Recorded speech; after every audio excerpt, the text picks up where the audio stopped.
join us today for this presentation about Startup Dive.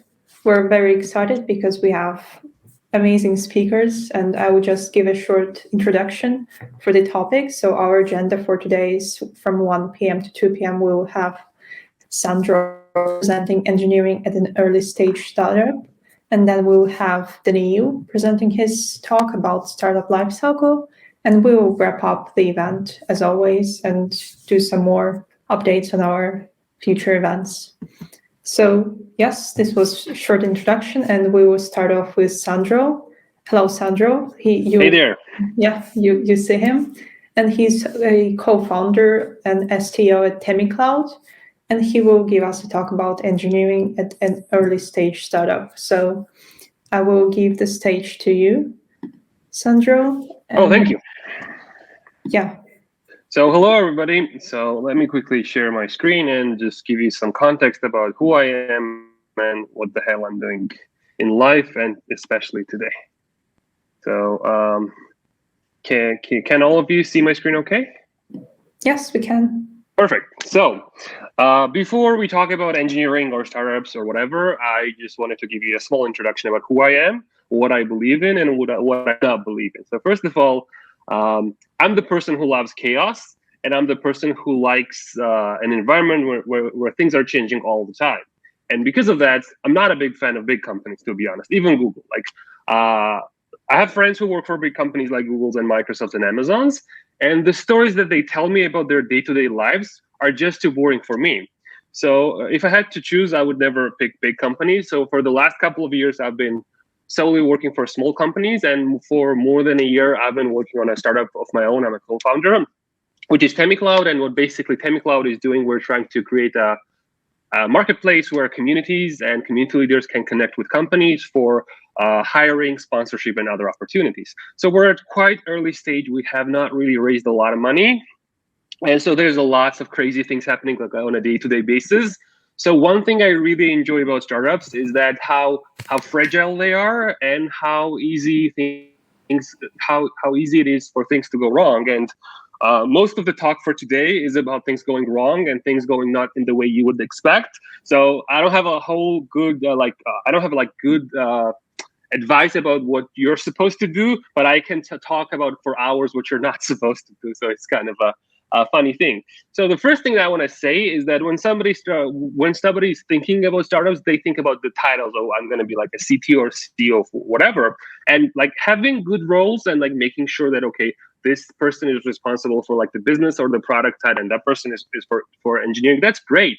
But honestly, outside the company, it's very meaningless, and you should not really care about it, because some people really take great pride by saying, "Look, I'm a CTO or I'm CEO or whatever. My title is CEO," but honestly, it's very meaningless, because if I had to compare myself with, let's say, a team lead of a large company who's managing like 20 engineers, my experience would be overshadowed by that person. So just because somebody's a CTO or CEO of C whatever, that doesn't mean anything. They could just be a CEO of a company. They only work for themselves. So if you hear about the startup, so the first questions you're supposed to ask is that how long have they been around, how big they are in terms of headcount, and how much money they have raised, because those are some 3 key topics that you need answers before you can deduce if that person is doing something useful, or it's just a side hobby.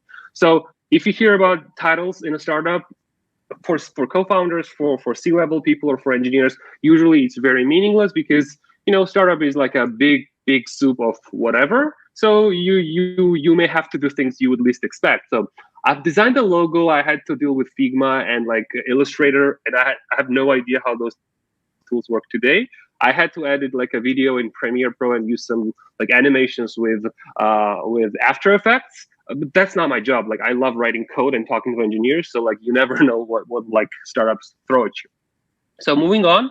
So there's one big distinction about startups, and most people think that they're the same thing. So startup usually means something that's mostly low quality and something that has been like hacked together in a short period of time, because you have very small resources, you don't have that much money, that much engineering power, so there's only so few things you can do right. So most of the things you're going to do in terms of coding and engineering is going to be completely bad.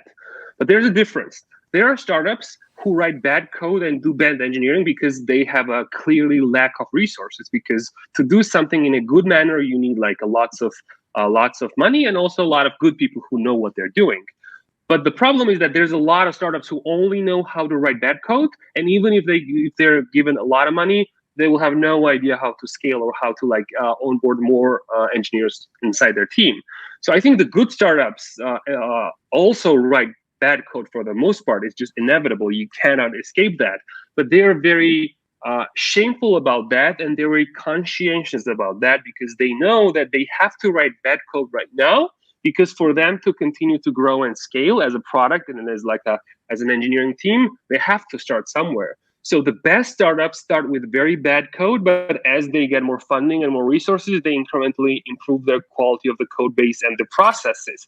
And the bad startups, no matter how much money you give them, unfortunately, they continue being bad. So being in a startup is not really an excuse for writing bad code. And even if you're writing bad code, if it's a conscious decision and you know how to properly set things up, then you're okay.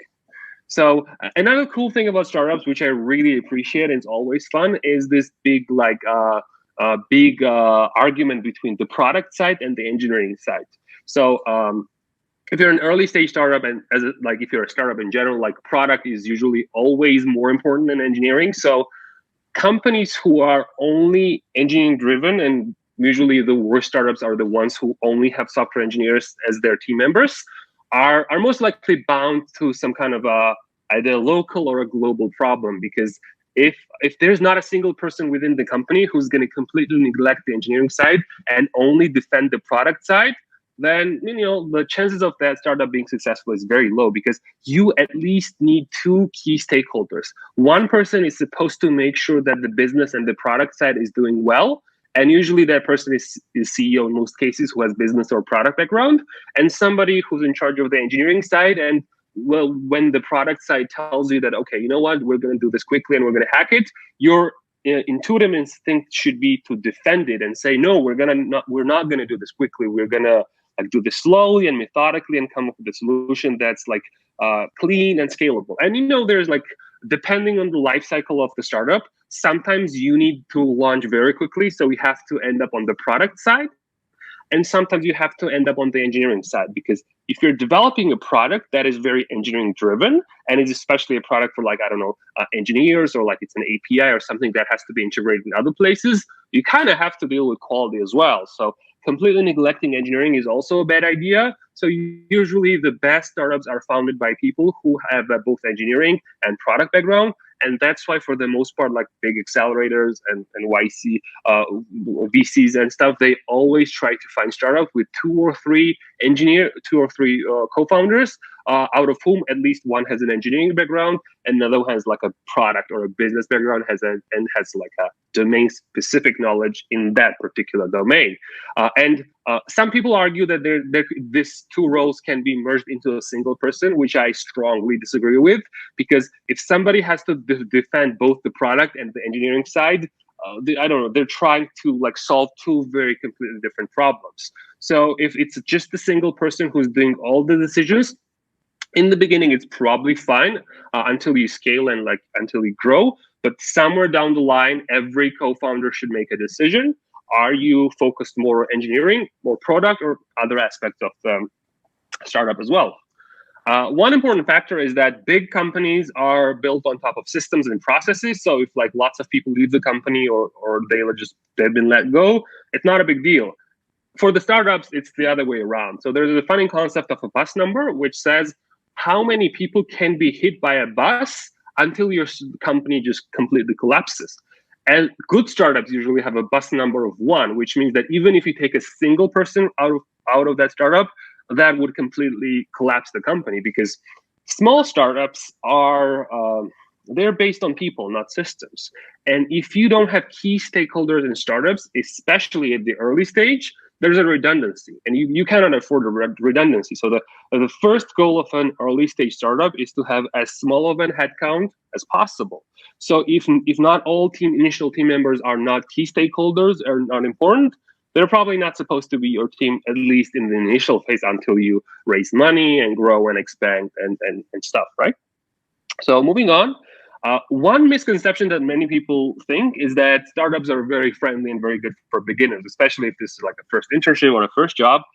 And actually, I would heavily disagree with that statement for the most part. Usually, startups are the most hostile environment for beginners just because there's so much pressure, there's so much things at stake, and you have to do so many things quickly, and you have to have many hats at the same time that it's really hard to do all those things. And so, what usually startups do is they'd rather pay much more money to experienced people and have fewer number of engineers versus people who are just starting.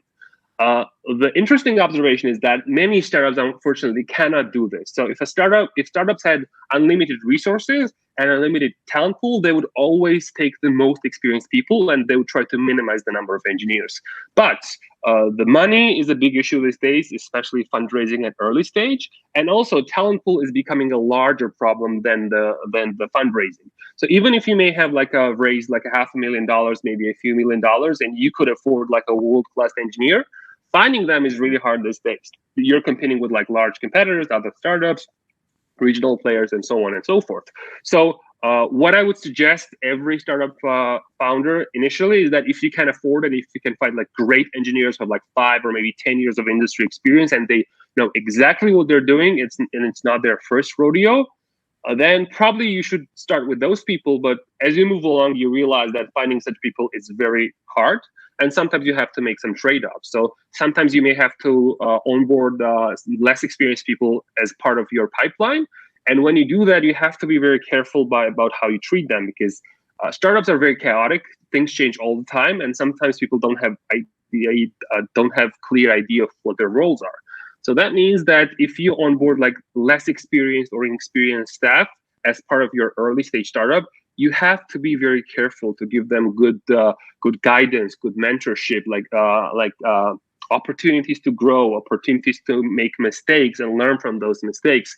So I've seen cases where like some early stage startups were very successful with onboarding junior people, but they are very rare. And I've seen many failures where somehow people, especially people with only business background, they think, okay, you know what we're going to do? We're just going to hire 5 or 6 or 10 junior people and just give them tasks, and they're going to do it.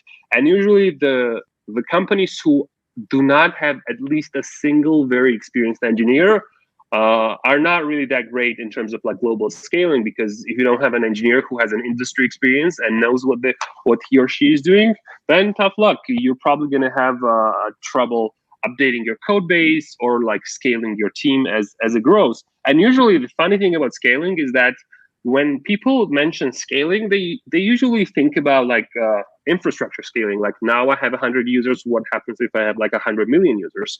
And that's all engineering is thinking about. And actually, it's really meaningless. Like, most startups and investors are not really concerned about infrastructure scaling, because even if it's hard, you can just throw money at it. And if you're growing really fast, you can afford a whole lot of money.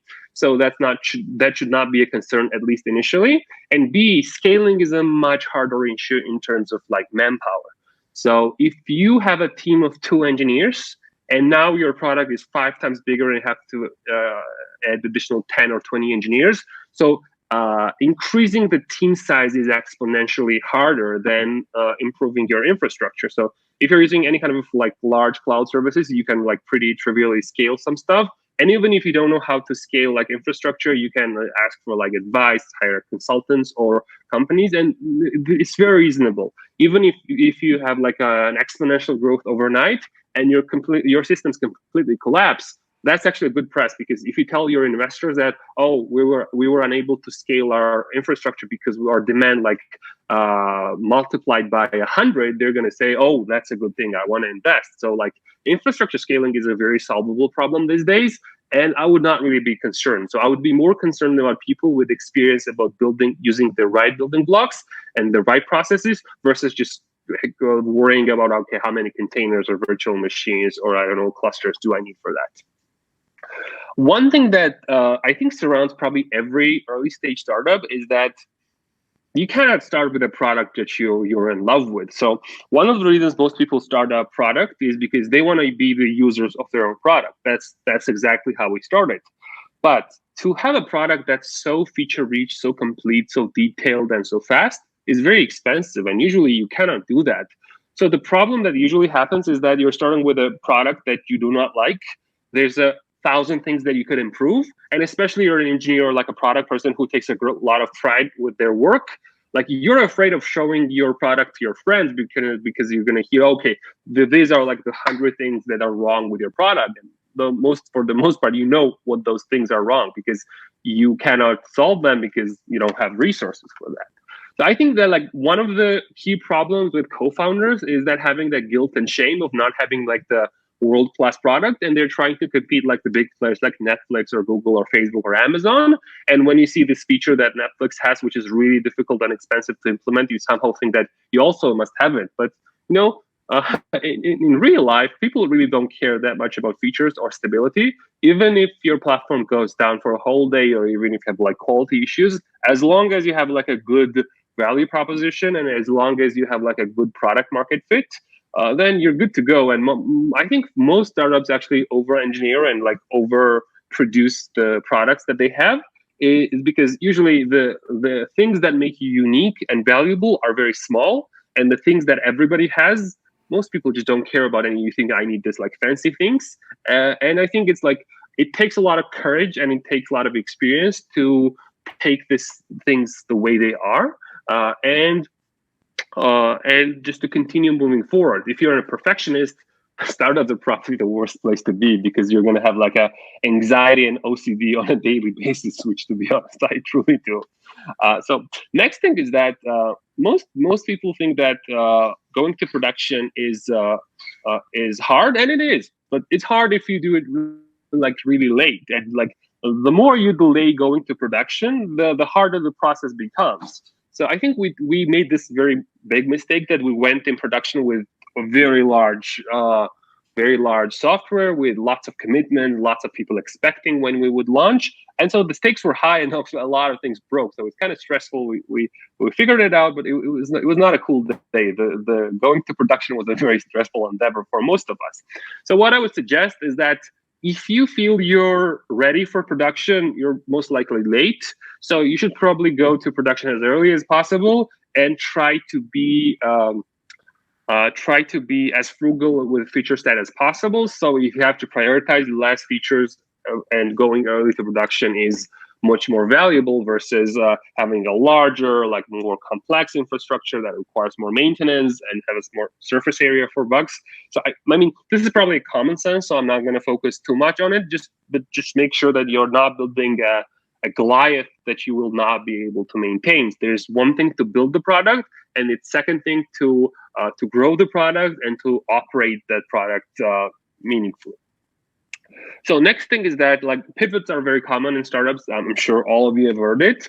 And unfortunately, from an engineering perspective, pivots are very hard and very painful, because usually the hard pivots are one that have like 180% degree like rotation. So for example, you were going in a direction A and now your product is going in direction B. You have a code base you have to completely refactor, rewrite, or change or whatever.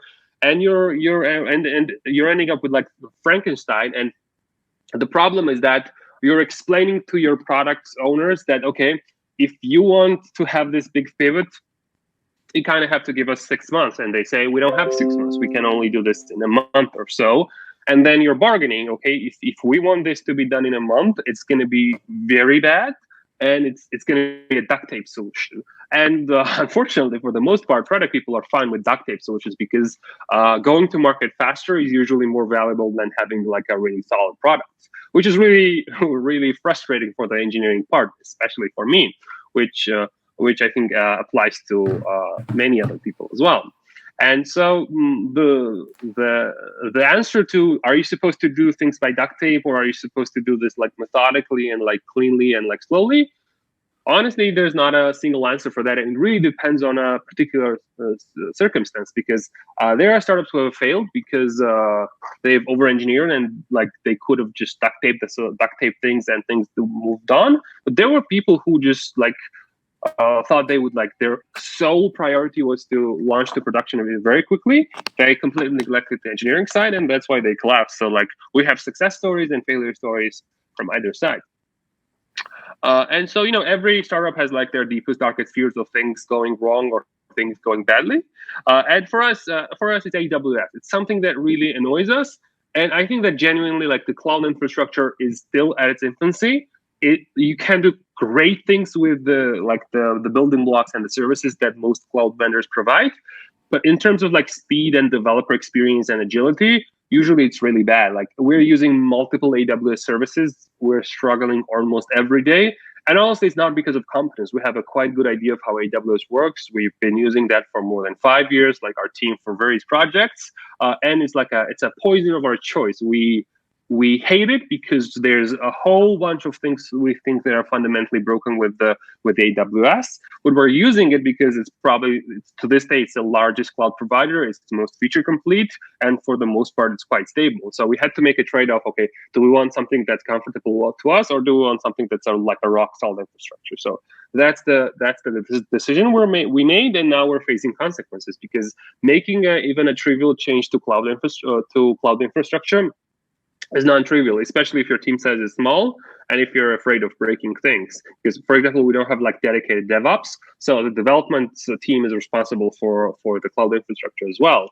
And we're usually using tools that are built for like large companies. Like, for example, we're using like infrastructure as a code, and we're using like CloudFormation, and we're using a tool called Cloud Development Kit, which is built on top of CloudFormation. And we understand that like most cloud vendors actually do not really care about startups. They care about big enterprises, and that's the way it is. So moving on, one thing is that there's a big divide between the front end and back end. So Anna is our front end developer, and Ilya is our back end developer, and both of them contribute to the both parts of our code base. So Anna, for example, she's heavily contributing to the backend part, and Ilya is also contributing to the front end part. But what we've seen, and probably is very universal amongst teams, is that many backend developers are very okay with building the non-UI, non-user-facing parts of the front end. But the minute you talk about like markup and CSS and layout, they usually get really scared and they don't want to touch it. So that's also happening to our team, and we realize we just have to let it go. And so there are people who enjoy and love working with markup and CSS and layouts. There are people who don't, and that's a fine compromise for us. But one thing that is very important to us is that we do not want developers at this stage who have a single purpose and nothing else. So if somebody in our team said that I only want to focus on front end or back end or this particular feature set, it would not be okay for us because we are changing all the time. Our infrastructure is also changing all the time. So we want developers to be able to flexible at this point.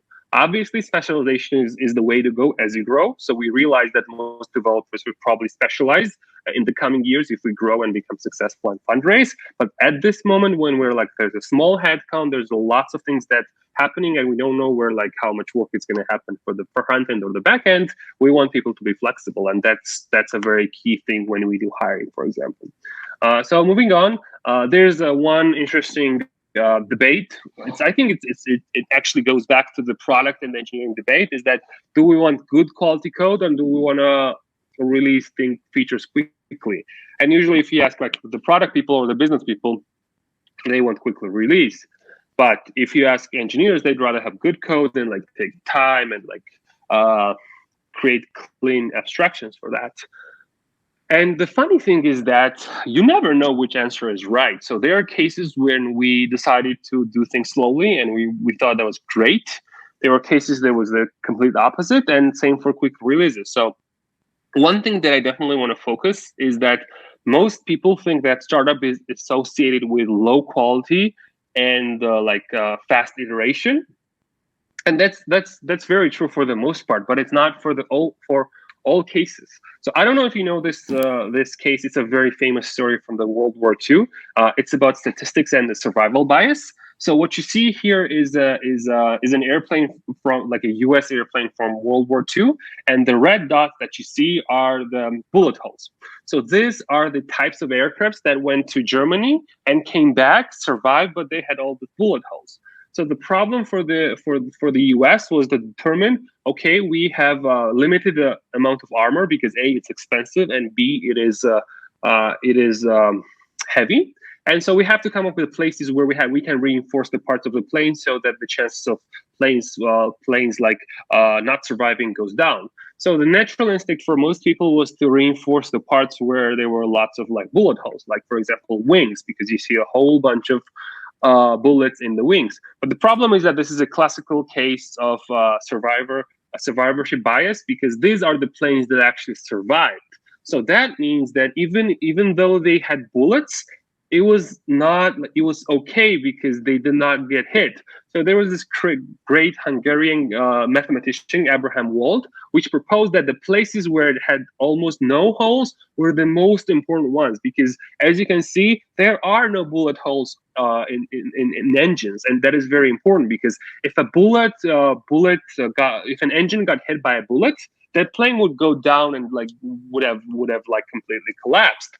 So because of that, they actually realized that the places they are supposed to reinforce are the places where are no bullets, because those are so critical and so important that if bullets hit them, the whole plane is going to go down. And I think this is very analogous to what startups are doing these days.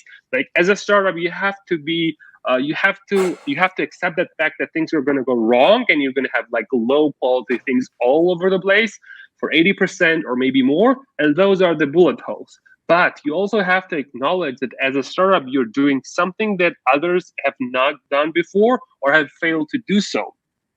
So you have to have some key places where you take your time, your focus, and your quality, and you take it very seriously. Like every startup has their own engine, every startup has their own driving force. And if you're incorrect, and if you completely neglect that part, if you neglect the engineering side, well, tough luck, your startup is not going to survive. And we see this like all over the place. Like, so if your purpose is to only produce low quality products and low quality engineering, you're never going to survive. If your sole purpose is to develop something with high quality products, you will not be able to do that because you don't have enough resources, at least for now. So the only way to survive is to accept the fact that for the 80% of the time, things will go wrong, things will go bad, things will going to be low quality, and focus on that 20% part where things are critical. It's your driving force. And if you do that, your chances of being successful is much higher. So moving on, again, talking about quality is that it's a joke about perfectionism, because if you're a perfectionist, again, startup is a tough place to be. I'm not saying it's not like startups are not for perfectionist people, but I'm saying it's just hostile towards them. So probably you've seen both of these memes. The one is like a cow who's moving in this weird way, and if it's working, just don't touch it. And the second one is that you start with a very detailed approach. You take your time, and then you have to like ship something quickly, and then it's like horrible. So this happens every day. I can again say that we are spending as much resources as we can, but because of our shortage of resources, we have to make some tough decisions. And on the left side of the horse, you realize that it's very detailed, and hopefully the time and the effort we spend on the detail is going to go to the core part and our mission critical part. And the right side, which is like cartoonish, is going to be spent on the features that are very negligible and could be rewritten or refactored or changed completely as we move along and grow. So those were pretty much my main things that I want to focus on. I tried to do this in less than 30 minutes. I think that I've done so. So I think we can continue as a discussion now. I'll stop sharing my screen. And if you have any questions, I'll be more than happy to answer them. Yes, thank you, Sandro, very much for this talk. It was great. And I think we can take some questions if someone has any. So you can just either unmute your microphone or type it into the chat. Yes, first of all, Sandro, thank you so much for the presentation. It was quite informative and helpful. And yes, for many startups. And I would like to ask you kind of a personal question about your personal experience. What is the worst thing you faced while you develop your startups in terms of, communicating with other companies? So have you faced with something like that with kind of a wrong communication or something worse? Why you don't so like huge companies? Okay, just to clarify, you're asking me why do I not like big companies, or what problems I faced working at the startup? Yeah, it is a kind of a both. So Okay. I would really like that you answer both of these questions and maybe combine them. So do you? Okay. So it is a kind of a short question. So have you? So could you combine this one? Got it. So a few things. First of all, like for large companies, I think the one company that made me dislike big companies is actually Google, and it's a really funny story. So I was interning for Google like 6 years or so ago. I was an intern at Google Switzerland. They have a nice office in Zurich. They have a couple thousand engineers, and they have all the good things that you would usually expect. So they have cafes, which are like, there was 4 or 5 cafes, free food, free stuff. Like they really care, and they really want to do this like the nice way. Google, amongst the large companies, probably one of the best ones. Like, I don't have a particular problem with Google. I have a problem with big companies as a whole. So it's not really personal. But Google was a very good example of things that I dislike about large companies, because when I was interning there, our team was divided into 3 geographical locations. So the one was in Zurich, the other one was in LA, Los Angeles, and the third one in San Francisco. We were working with this very large, very mission critical system, which was developed with very old tools at the same time, which was a horrible combination. So doing any kind of change required lots of bureaucracy. We had to have calls with Mountain View, with Los Angeles. There's like meetings about having too much meetings. Like, my code was in C++, a language I really hate, and it took more than 20 minutes just to compile the code.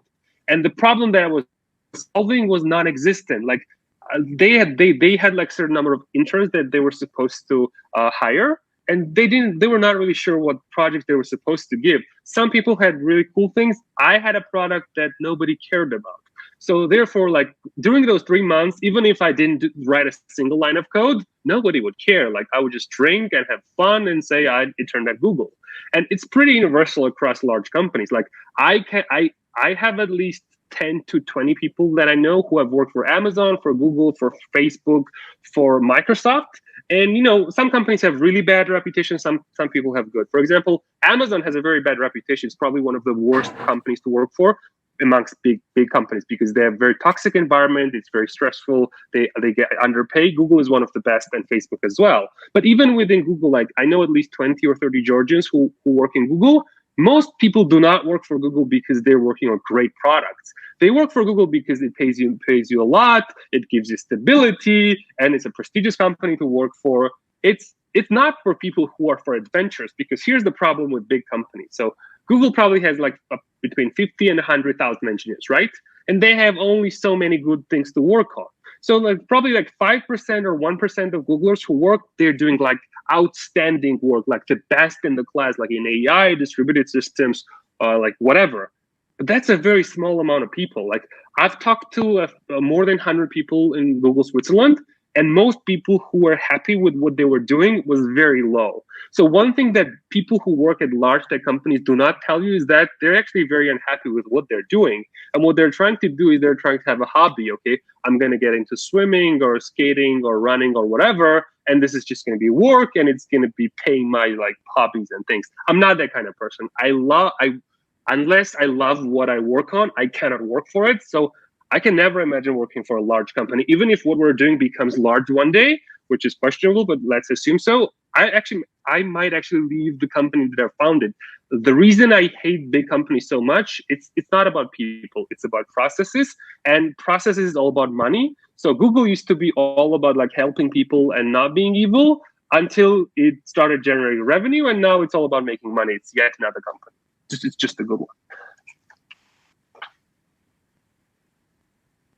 And if we have like a minute or two, I also want to address. I'm sorry, I'm getting a loop back. Could you mute for 1 minute? Thank you. So like the problems that I'm facing as a startup. So honestly, the one thing that I'm most afraid about when I'm working for a startup is success, which is really ironic, because I'm very okay with failures. Like, that's the way of life.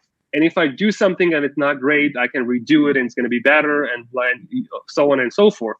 The one thing that I'm really afraid is that if we become successful, then we're going to have a lot of pressure of becoming even more successful. So the problem is that if you fundraise a lot of money, it's good because you can spend that money for good applications. But the problem is that if somebody gives you $5 million, they expect you to grow 10 times in the next 12 to 18 months.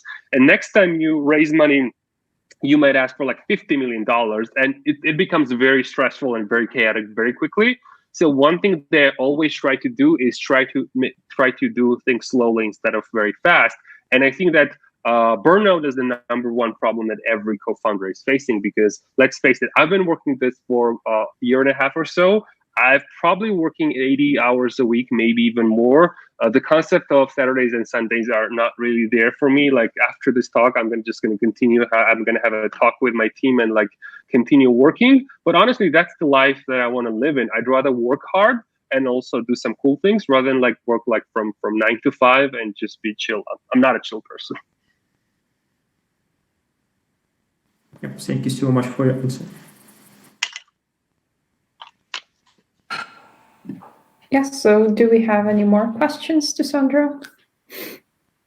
I don't think there have been any in the chat. So yeah, I think I had a question. So, and it was about expanding the team. And I've met quite a few startups that focused on, as you mentioned, like hiring not very experienced programmers, just because you don't have to pay them because they're interns. And do you think it's really a trade-off between like for free, workforce, or they're like aiming at getting more good ideas or something like that? Oh, that's a very good question. So the first thing that most people do not realize is that every year it's becoming harder and harder to launch a product. So the expectations are becoming more and more. So in terms of engineering, the things that you're supposed to do today versus like 3 or 5 years ago are completely crazy. So the first problem is that every year you have to do more with less money and less time, which is crazy. So that's a fundamental problem. And because of that, having people like if a startup solely consists of inexperienced people, let's say interns or junior, even with people with like 2-3 years of experience, they are very likely to fail. So there's like some very funny statistics. So if co-founders are first-time founders, the likelihood of startup failing is astronomical. It's like 70 or 90%. The likelihood of a startup failing if the co-founders are second-time co-founders is very high. And even if you're a second-time co-founder and your first startup was a complete failure, you still have a very good chance of being successful. So if you start your first startup, you raise the money and you completely fail, you still have a very good second chance. So actually for us, this is the first time. So we have a high likelihood of failing, but we'll see what happens. And same for engineering. Like I can definitely say that there are products where like engineering is just like a cherry on the top because everything's digital. But there are products where engineering is the core part of the product. If you're building something that's core part of the product's engineering and not having people who have like great industry experience, at least 1 or 2 people, then you're making like a very high risk decision, which sometimes pays off, but for most cases, you usually fail and you usually fail spontaneously, like very dramatically. But here's the cool thing. The cool thing is that, there's the rise of like all the no-code platforms, which do not require you to have an engineer or like have very low engineering resource. So like, it has never been cheaper and easier to develop a small prototype or MVP, even without having a single engineer. So one thing that's good, if somebody has a great idea, like a great product or a good business use case they want to test, they can do it without an engineer, which is like amazing. And they can like fundraise like small amounts of money, like less than $1 million probably beforehand.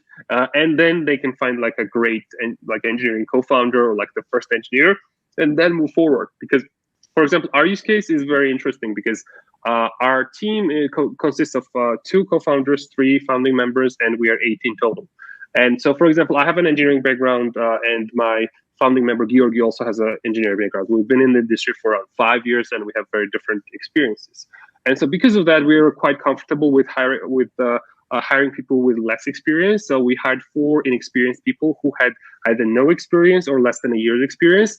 But we've done that because we knew we had to mentor them ourselves. So I personally have spent more than 9 months doing one-on-ones, doing labs, doing workshops, like code reviews, talking to them, explaining why this is the way it's supposed to be, giving them the opportunity to make errors and learn from those errors. It was very expensive and it was very difficult. Honestly, if I had money, I would not have done that. It's like I had no other choice and we're very low on cash. So that's why I made it, because nothing is free. Like we were paying them very small salaries, but I was standing up at night preparing for the next lab and like being afraid of like both maintaining the main code base and also like mentoring the juniors. So every startup has their own way, but like if there's at least not a single person who knows what they're doing, tough luck, it's very hard.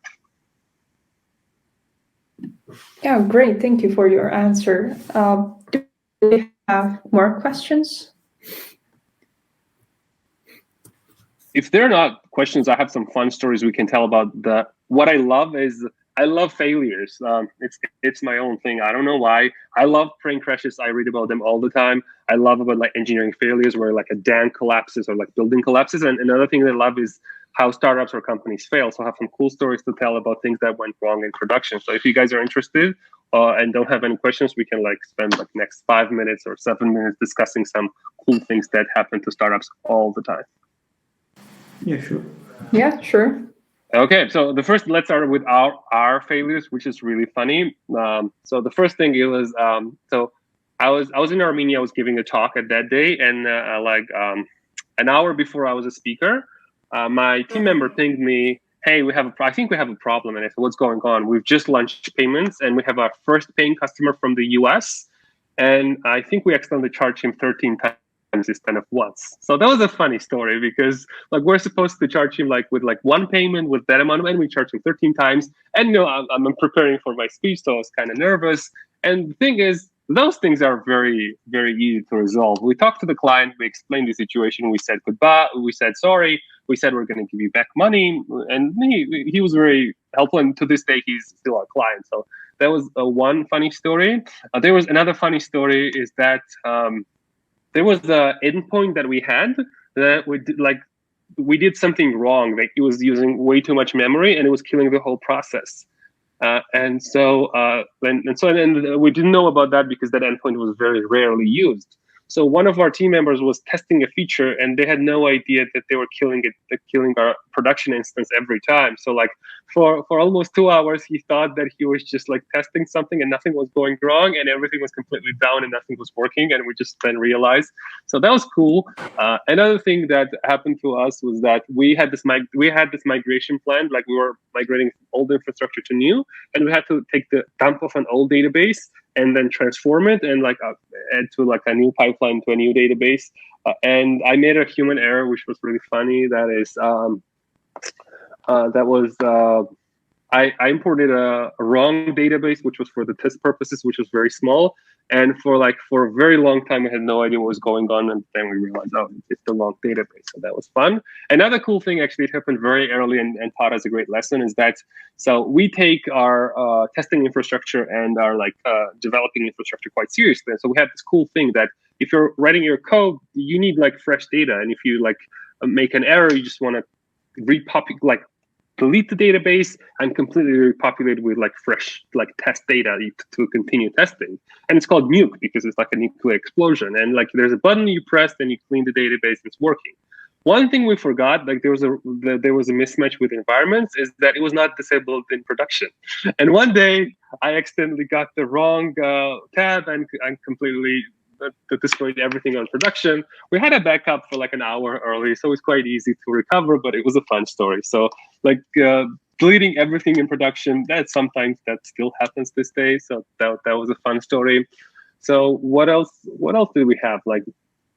I think we're still early. I think if a company has lots of production failures to tell from engineering, they're big, and small companies usually don't have scale, so they don't usually fill that spontaneously. But one thing I can tell from a friend of mine, he's also working for a startup, is that so he was refactoring his subscription module, and I think he entered a wrong query in the database and somehow changed incorrectly corrupted the data.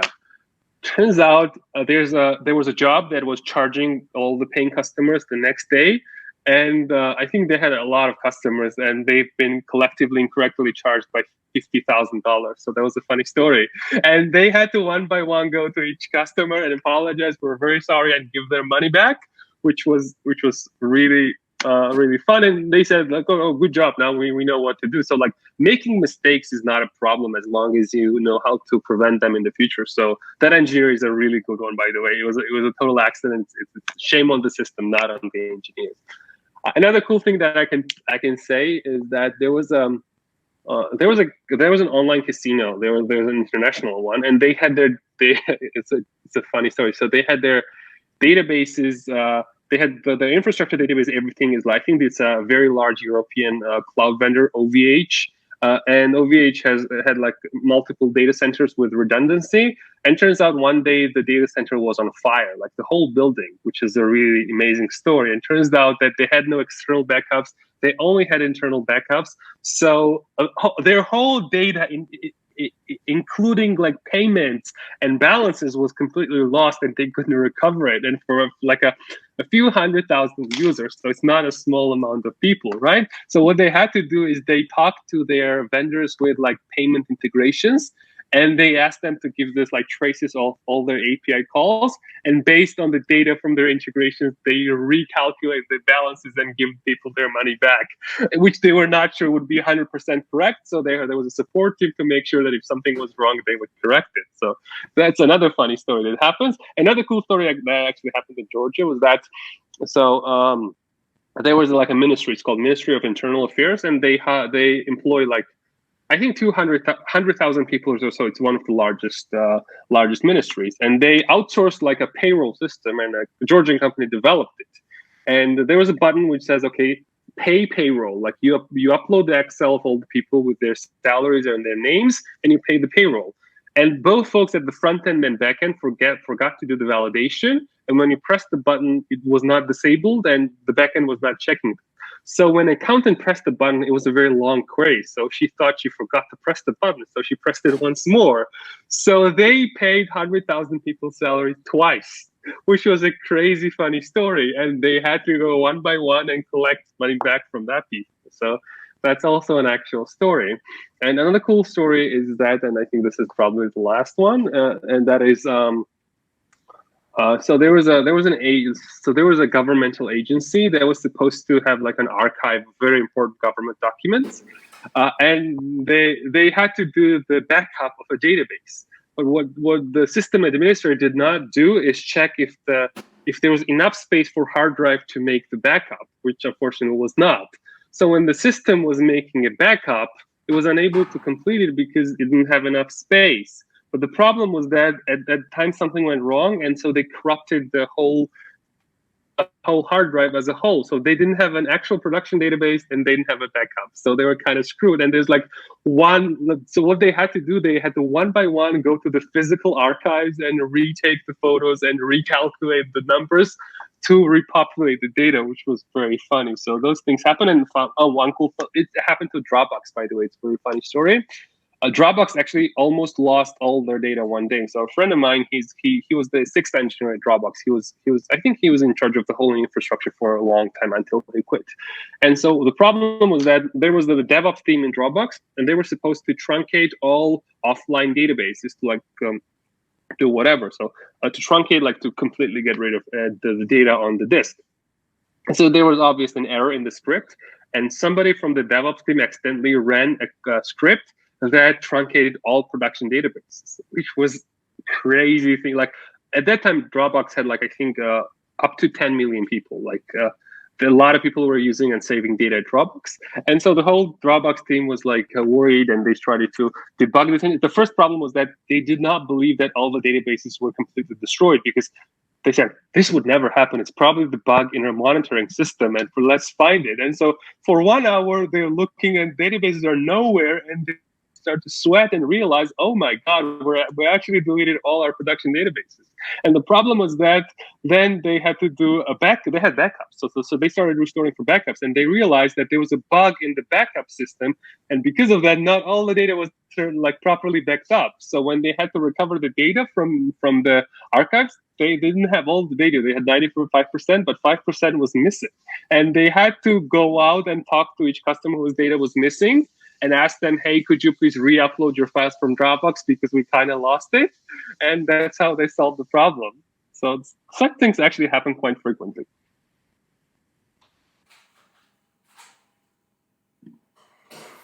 So hello, everyone, and welcome back. I think it's time to get started with our second talk, and it will be delivered by Daniil Kunin. I'm sorry. He's the founder and developer of MeNow, along with his colleague Kirill Kozlov, and they will present us with the startup lifecycle. And yeah, I will give the stage to you guys, and we can start. Yeah, thank you. Thanks everyone for joining. So yeah, Daniil and Kirill will present our new project and the life cycle that we have faced during the building it. I will share my presentation.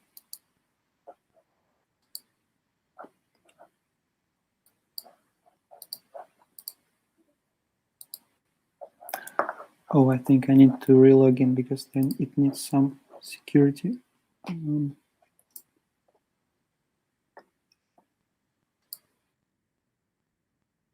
Yes, sure. Well, the technical difficulties are always a great way to start and to continue. And yeah, this is something that we all face. And I think by the end of this talk, we will also have a chance to ask questions. So if you guys had any questions that you wanted to ask, feel free. Hello, Daniil. Yeah. So,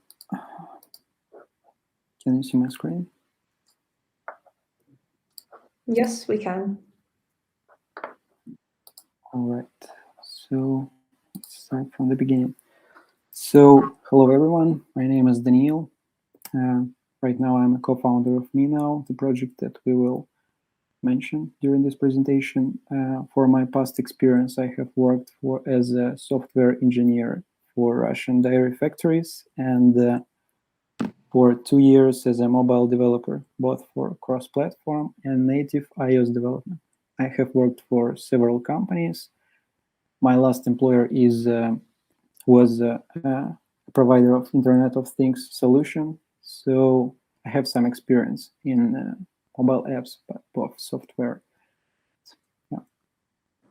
Hi everyone, my name is Kirill and I'm co-founder at MeNow. I have almost 3 years of professional experience in mobile apps development. Now I'm working at JP Morgan subsidiary mobile app, and we had always strive with Dan to make a startup that will help people with something. Yeah, so let's cover a little bit of our plan today. We will focus our previous experience with screenshots of projects that we have worked together, because we have a quite big experience with Kirill. And we will cover the solution to find the growing trend and formulate the problem which needs to be solved if you plan to do a startup, and maybe make some tips, show you some tips that we have learned. We will also cover our strategy and roadmap, what we plan to do. We will focus technologies that we have used for building MVP, leave some marketing tips, and pre-launch campaign. So how we plan to do marketing for our our app, and also our future plans. So yeah. To our first mobile app, it was a government and people helper. So sorry about that. That this is only on Russian, but I'll translate it. So the idea of that was people to use the map and show something that is something wrong with the city and tell to the district administration directly and chat with them so they can receive your negative feedback. Or it was an app for people to see the news from their districts and just to use their profile and see something. We have attended some LearnExpo exhibition for gaining interest for our startup, but we had no success with investments and marketing, so we have moved on. Yeah, we have moved on another project. And just to mention, to add something, so the name for that was I Am Deputy, and the whole project, the whole app that we have built, so it was a kind of beta version, we have left to the rest of our team, and for the moment we don't know what is going on there. So our next project was a sort of social network where you can share events and have some plans with your friends. So you can see that there is an interactive map where you can see what your friends are up to tonight, and there is a spinner so you can surf on the map, and there's another presentation way of the feed so you can see where your friend plans to go and what time. Sorry, it's also in Russian, but we don't have a source code, so there's no possibility to translate it in English. But the idea is that you have invitations and the presentation of your friends' plans. Here is a page for the place where you can see how many plans they have, what are their closest events, and their Instagram and other social media, and you can add it to your favorites. Also, there is a screen for adding your own event. Invite friends, choose the map, the location, make a title. You can also set it as private so it won't appear in the public feed. And yeah, so for this particular project, we have ended from 0 to 1. And yeah, but we failed with finding the investment because there was another third member in our team whose responsibility was to find investment. But after long attempts, we thought that it won success in the future, and we have moved to another one. So moving on, we have thought that there is something wrong with current social medias, and we started to reading some of the studies. Some of our findings was like the first quote on this slide. It was said by French health minister, and it was linked to the law that was proposed in France that any ads that made with filters or some photo editing app needs to be labeled so people will know that this app was edited. Another findings showed us that some of the current social media functionality as filters may be associated with increased acceptance of cosmetic surgery. Actually, more of this trend was found in women, and they thought that there is some kind of problem in that. Yeah, so we have formulated our problem as social networks negatively affect the user's self-esteem on daily basis. And we wanted to provide our solution for that, a new type of social network where you can post your photos and it is not rated in a bad way if it has not, if it doesn't have the perfect picture and nice mask or anything that is popular at the moment. So just a fresh way for sharing your life with people. And while surfing on the internet, we have found out that there's a real trend on the market. So for the past year, 2020, there was a big investment overall for $4 billion. And in the 2021, $1.8 billion. So it is a growing market. And the last number is actual for the June 2021. So yeah, and we have figured out that there are 3 successful cases which have raised investments. First 2 came from USA, and first one, Paparazzi, maybe you heard about it. They had a big pre-launch campaign through TikTok where they gained pre-orders. We will talk about that later. So the idea of this app is that your friends have control on your profile and you're not allowed to post photos of yourself. So your friends post your photos about you. You can only pop them. And yeah, so it raised $20 million for Series A from Benchmark. Another one is Dyspo, also from United States. It was promoted by famous American blogger David Dobrik, and they raised $24 million in Series A. So the idea of this app was a social network with retro photos. So you have old camera which films yourself, and you can share that films with friends. So also no filters, but with some retro effects. And the third one was Be Real, which came from France. The idea was that you can share photos with your friends after a push notification. So they received $30 million in Series A from top investors, Axel, Deals, and DST. One of them invested in Yandex, if I'm not wrong. So we have figured out that there is a real trend, and we can make our own solution for this. We have given it a title as MeNow. So you're sharing your moments from your life with the friends and with other people and with the whole world. And yeah, so Kirill.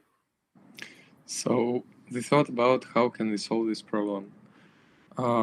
We think that every person is beautiful and unique without any filter or photo editing app. We don't allow users to use pre-existed photos from camera roll, so you need to show yourself differently. You need to make your photos more unique because it is like more interesting for you, and that helps other people to know you better. Actually, you can learn something new about people's hobbies and meet new friends by your interest, because people are posting their people are making different posts about them, and a lot of posts involve their hobbies because they want to show something new. And also you can find your friends around you because on our feed we show how many meters are there to your next to the photo you're looking at.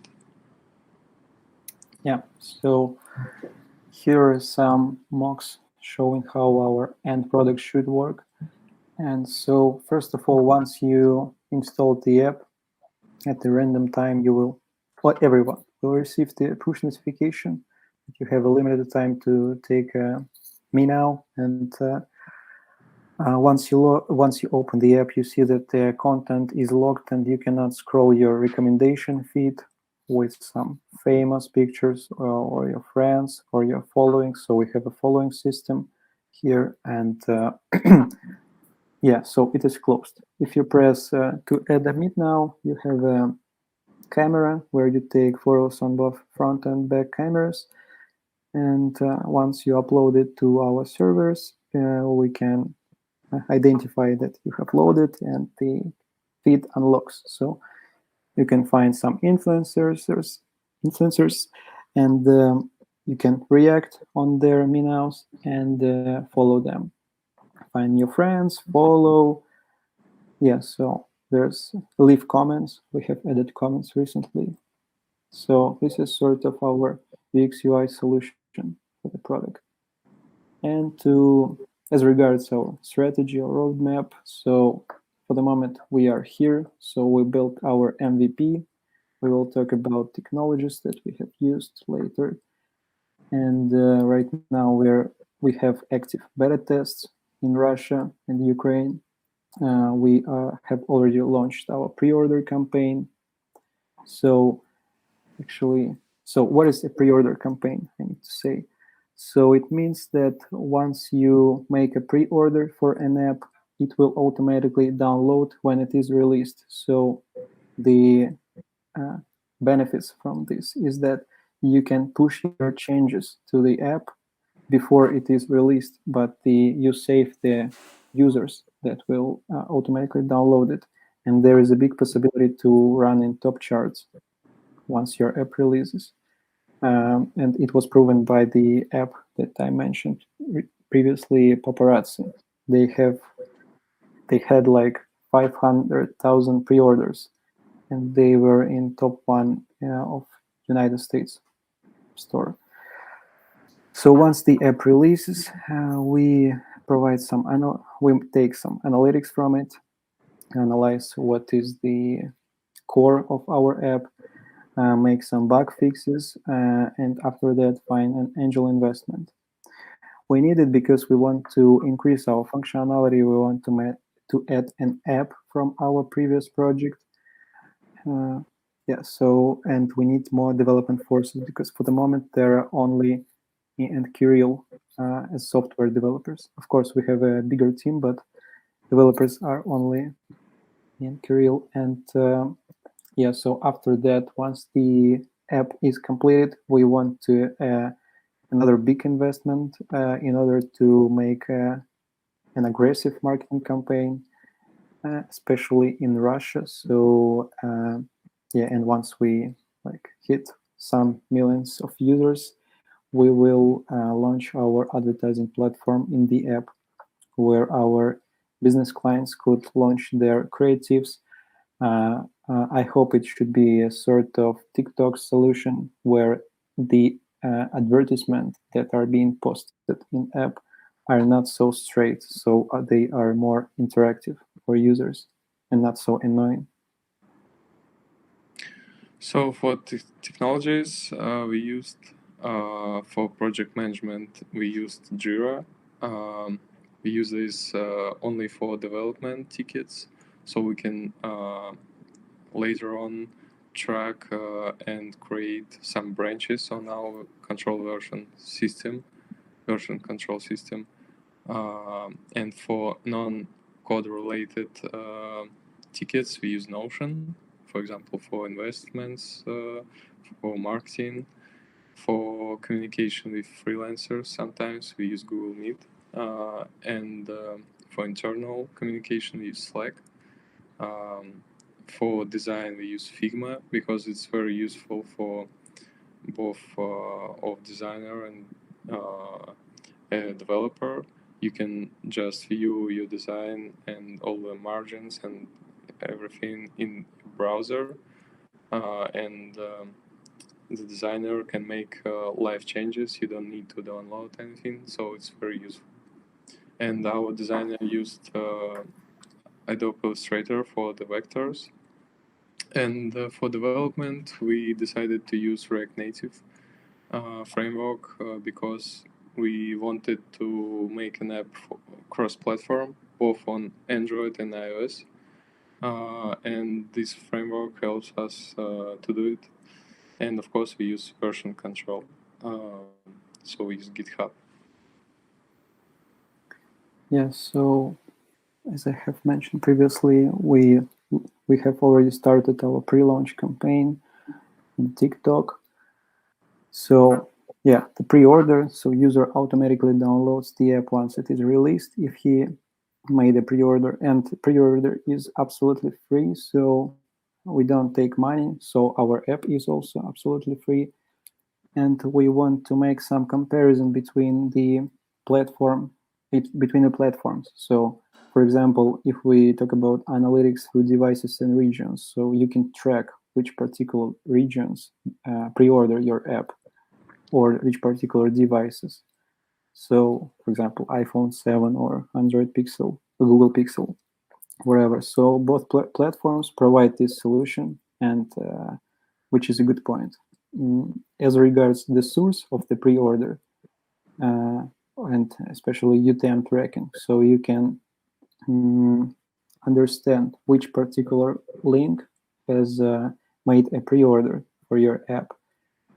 Android has such solution, Google Play has such solution, and App Store doesn't, which is really sad, because sometimes we are not able to track which particular campaign has brought us many orders if we launch, for example, several per day. As regards frequency updates, statistics frequency updates, so Google Play updates its statistics weekly, which is really bad. So, for example, you have launched your campaign with UTM tracking 5 per week, and after the week, after 3 days completed, you cannot track which has gone bad or good. So, for example, one should be closed, one's budget should be increased, and yeah, so it's not good for Android, but iOS updates it daily, which is a good point. Also, campaign maximum duration in days, so Google Play 90 days and App Store 180. And yeah, so we have already faced the problem that our Android app is not really ready for the market, because we need like a month or two to finalize it. It has a lot of bugs, but iOS is completed, so probably we will postpone our Android release, and it's also a bad point. We have already contacted Android support to postpone our release, but they said that it's not possible, unfortunately. And organic recommendations, what we mean about this, that each market pushes your app to the recommendation system. So, and once your app is in pre-order, Android doesn't push your app in recommendations, while App Store does. And we have 13,000 views from recommendations. So maybe some of pre-orders were made from it. Yeah. So here we want to talk about some of the tips for endorsing TikTok. First of all, you need to find out what is your target audience and what are they watching. And when you got that, you need to find the top videos through hashtags. Sort them for your likes, and see what are the best TikTokers on these hashtags. You need to analyze their previous advertisement, because sometimes the TikToker has a very good profile. He has a lot of views, comments, and reposts, but their advertisements are really not good, and they don't attract many people.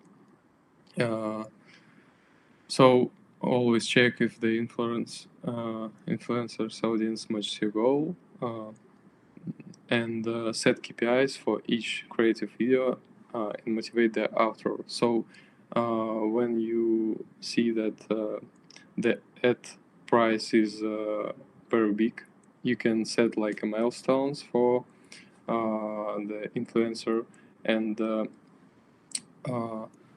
try to split the cost in some kind of milestones, and pay as long as you reach those milestones. We set them as for views. Find your best time. So there is some kind of time zones, best time. So in Russia, it's Monday till Friday, and always the day. And it basically depends on your target audience. And it's always different when you are talking about different countries.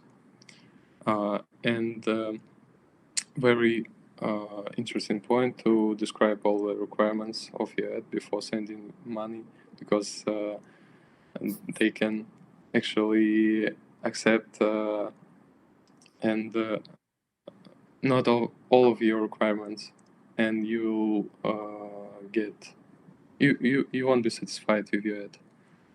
Yeah, and with regards to the last point, we have faced big issues with that for many times, because sometimes you forget to tell the blogger that he should add the link to his profile bio, and if you mention it after sending money, he can tell you that you need to pay more. So yes, don't forget about this if you plan to advertise your app on TikTok. So here is an example of our creative video that is one of our most successful. So its virality was 360,000 views, which is quite good, and it had 100 comments, 200 reposts, and it brought us 1,200 pre-orders in iOS only. So here are some comments that this video had.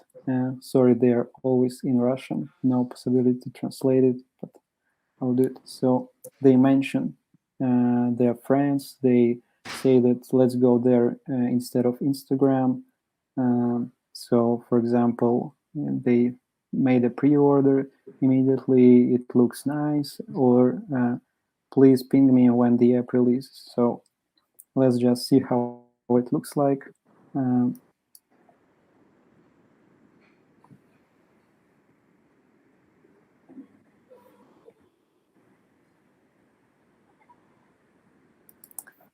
I'm not sure if you heard the music, but yeah, it's kind of fun.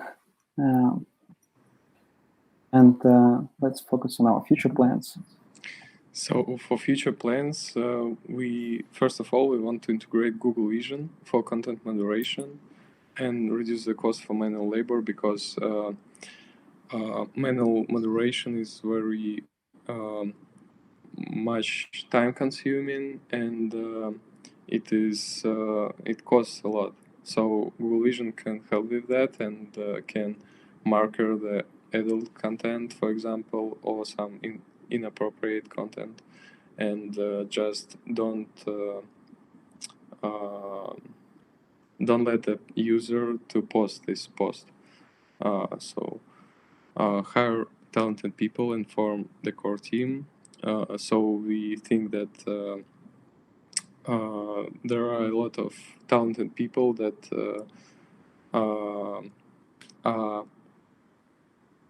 that can make our team very good, and a lot of them are young.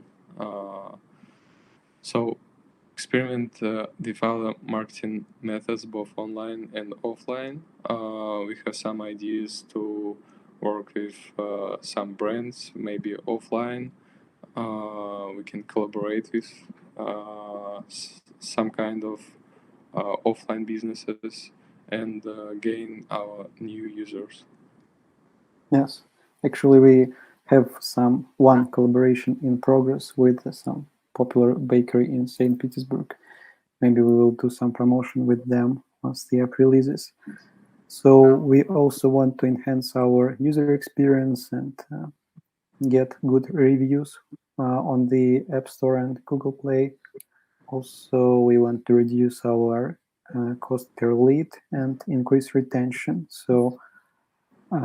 So yeah, the cost for each pre-order and after campaign ends, cost per user, and increase the percentage of users that stays in our app and won't delete it or don't open. So, and also we want to build our advertising platform for clients, which is a sort of our monetization plan after the fundraising.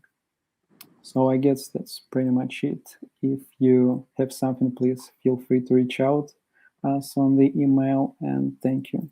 If you have any questions right now, please feel free to ask. Thank you. Thank you. Yes, thank you for your talk, guys. And as Daniil mentioned, if you have any questions, feel free to ask. So we can take them either through like microphones as we did for the first talk, or just in the chat. So I will take this opportunity and say that I do have a question for you guys. So because you've mentioned that there has been a lot of like trials and stuff that you tried out, and I was just wondering, was it like most of the times, was it something that you saw was trending and then you tried to build on that? Or was it something that, for example, I just have an idea and it's kind of not really related to what is trending right now and I want to try it out? So what was the overall like thing for you guys? Do you mean the general idea of the app or creatives? No, I just mean like the process itself, because you've mentioned like the products and the apps that you did before. So yeah, my question was basically, was it always something that you have seen a demand in and then you tried to build an app for that? Or was it something that you was just inspired and then? I think for the previous project, it was something they were expired with, but with this project, we thought that we had a lot of mistakes in doing that, and we thought that we need to solve the real problem that is here. Yeah, and here is a big part of our process is, of course, imagination, but we do not ignore best practices from the rest of the world, and of course, we would not make a TikTok advertisement real if there hadn't been a successful case from Paparazzi. So there are quite a big amount of best practices from the world, and it's not only imagination, but it also takes part. Okay, thank you. And I just had one more question. So about your team, for example, how do you guys, was it something that you like, you were friends and then you like wanted to start something, or did you find like each other through, I don't know, like LinkedIn or other social like networking? Yeah, so at the moment, our core team consists only of the friends or friends of friends, because we have one UX UI designer, one marketing manager who provides all the creatives and communicates with the TikTokers, and actually one TikToker. But we tried to find another people which we don't know, and we failed because because of pandemics also. Many offline events just disappeared, and you cannot meet new people. I know that there is at least one good place to meet new members. It calls Mesta. I will leave it here.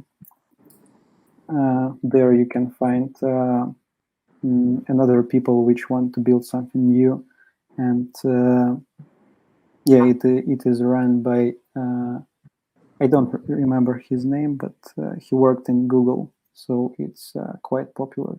It's a sort of community for matching people with, between ideas and those who can do it, and form a team. Yeah, so in our case, we have made a core team of friends and friends of friends. Yeah, thank you for your answers. And do we have any more questions? Or I guess we should wrap up. Yeah, I want to just say, guys, thank you a lot for your presentation, and I'd like to ask you a kind of a two questions. So how would you choose your framework for cross-platform development? Why was it React Native instead of Xamarin or MyUI, for example? So it is the first question. And the second one is, what kind of problems have you faced with when, as you mentioned, you have some bugs in Android, either you have MVP for iOS? So why React Native?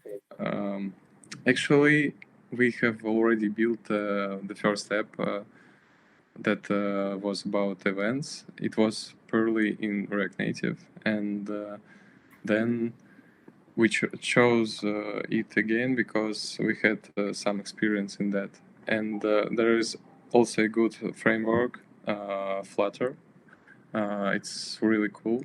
It can provide you even 120 FPS, but React Native is moving to that too. And there are some cool parts about that, but also some downfalls. For example, for the cons of React Native is you do some kind of new feature, and that leads to 2 or 3 new bugs. You fix that bug, and you get another bug. So yeah, endless searching for bugs. But also the process that you can launch it very fast. And if you have any experience with web development, React Native has a very similar structure of code. So JS6 is JS6 is used in React.js. And sometimes if we have some ideas what we can do as from the native development perspective, we can easily push some changes to our code base because we have experience in native Android and native iOS using Swift. As regards to Xamarin, don't know about that. I know that the UI that I saw written in Xamarin, it wasn't perfect.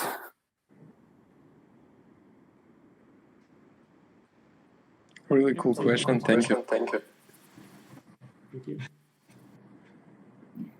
Yeah, I think if there are no more questions, we can wrap up the event. And thank you so much, Daniil, and Kirill.